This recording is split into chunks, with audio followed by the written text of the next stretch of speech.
story, the greedy dog.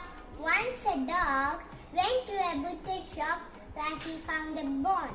He held the bone in his mouth and ran away.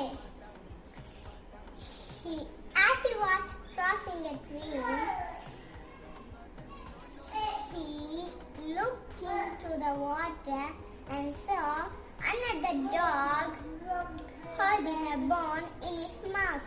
He opened his mouth to bark and the bone fell into the water. That was another dog in the water. It was his own reflection. Moral: be happy with what you have. Thank you.